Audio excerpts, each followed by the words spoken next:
تو آخر کار شجاع نے ایک اچھا بھانجا ہونے کا کردار ادا کر ہی دیا۔ شجاع کو زبیر نے کہا تھا کہ کسی بھی طرح زینت کو تلاش کرو، لیکن زینت کا تو کہیں اتا پتہ نہیں چل رہا تھا۔ اتفاق سے شجاع اپنی گاڑی میں دفتر جا رہا ہوتا ہے کہ اسے زینت گاڑی چلاتی ہوئی نظر آتی ہے۔ پہلے تو اسے اپنی آنکھوں پر یقین نہیں آتا کہ زینت مامی گاڑی چلا رہی ہے، لیکن پھر وہ اپنی گاڑی زینت کی گاڑی کے پیچھے لگا دیتا ہے تاکہ دیکھے کہ وہ کہاں جا رہی ہے۔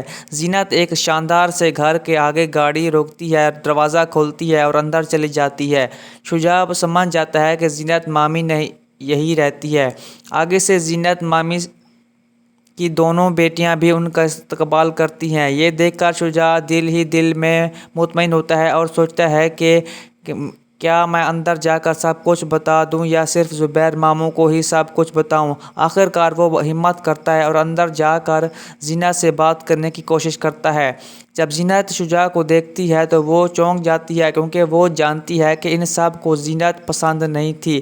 لیکن شجاع بچپن سے ہی ایک اچھا بچہ رہا ہے جو اپنی مامی کی عزت کرتا ہے۔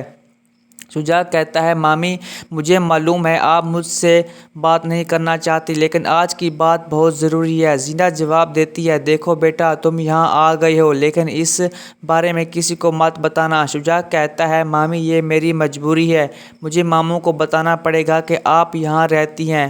ماموں کی حالت بہت خراب ہے، ڈاکٹر نے بھی جواب دے دیا ہے، کسی بھی وقت کچھ بھی ہو سکتا ہے۔ یہ سن کر زینت حیران ہو جاتی ہے اور پوچھتی ہے کہ زبیر کو کیا ہوا ہے؟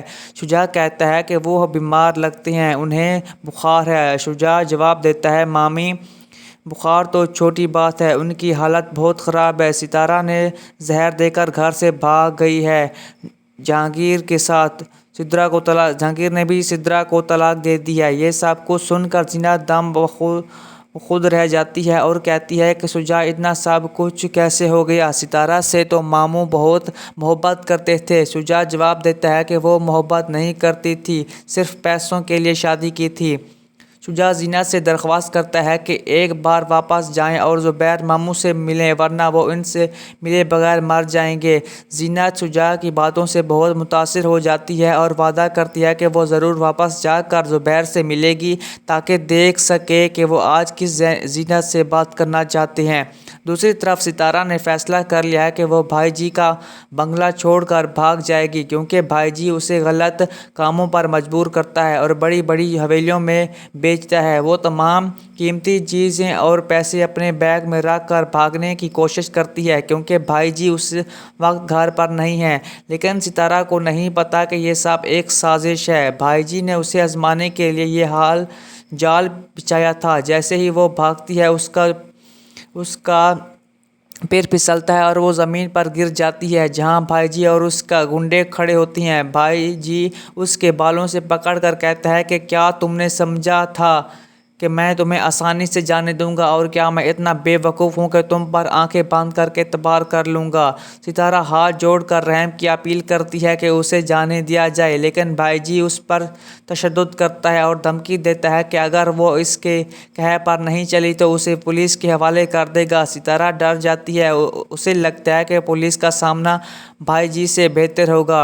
ادھر نیلم کی زندگی میں خوشیاں آنے والی ہیں۔ ملک صاحب کے بیٹے تنویر نے اعتراف کیا ہے کہ وہ نیلم سے محبت کرتا ہے اور شادی کرنا چاہتا ہے۔ ملک صاحب کو نیلم شروع سے ہی پسند تھی اور وہ خوش ہو کر اس رشتے کی منظوری دے دیتے ہیں۔ وہ اگلے دن نیلم کے گھر رشتہ لے کر جاتے ہیں۔ نیلم یہ سن کر دل ہی دل میں بہت خوش ہوتی ہے۔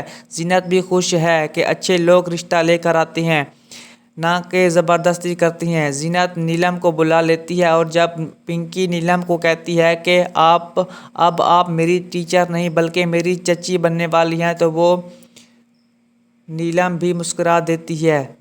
یوں نیلم کی شادی کی تقریبات شروع ہو جاتی ہیں۔ نیلم کی شادی تنویر سے ہو جاتی ہے، لیکن گھر ویران ہو جاتا ہے، کیونکہ نیلم کی وجہ سے ہی گھر میں رونق تھی۔ صبا اور اس کی بہن کہتی ہیں کہ ہمیں اپنے گھر کی یاد آ رہی ہے، کیوں نہ ہم اپنے ابو کے پاس چلے جائیں۔ زینت یہ سن کر رو پڑتی ہے کہ جس شخص نے ان کے ساتھ برا سلوک کیا آج بھی اس کی بیٹیاں اس سے یاد کر رہی ہیں۔ دوستو اگر آپ کو ہماری ویڈیو اچھی لگے تو سبسکرائب کر لیں تاکہ نئے اپڈیٹس کی نوٹیفیکیشن آپ کو بر وقت ملتی رہے۔ اللہ حافظ۔